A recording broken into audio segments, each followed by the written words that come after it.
বিদ্যুৎ বিভ্রাটে উত্তপ্ত গাজল, গ্রামবাসীদের বিক্ষোভে উত্তেজনা এলাকায় ছড়ায়।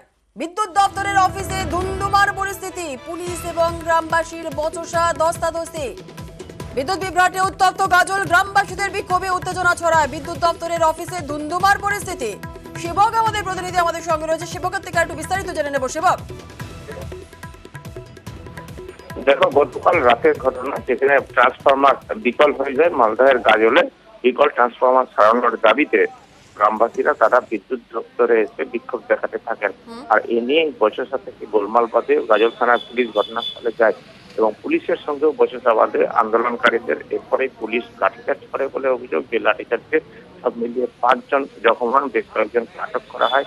যারা জখম হন পুলিশের লাঠিচার্জে বলে অভিযোগ, তাদের চিকিৎসা চলছে গাজল গ্রামীণ হাসপাতালে। গোটা ঘটনায় উত্তেজনা ছড়ায় এবং স্থানীয় বাসিন্দারা তারা পুলিশের ভূমিকা নিয়েও কিন্তু প্রশ্ন তুলেছেন। ধন্যবাদ। কারেন্টের অফিসে এসে যায়, ওরা বলছে যে আমাদেরকে ট্রান্সফরমারটা দেওয়া হোক।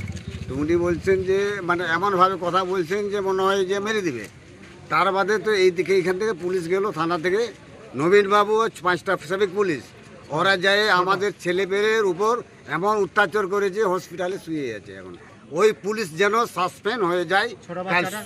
ওই ছোট বাচ্চাকে একটা কোলে ছিল, নাজমুল নাজমুলের কোলে, ওকে ছুঁড়ে ফেলে দিয়ে ওর বাবাকে মাথায় মেরেছে, মাথা ফেটে গেছে।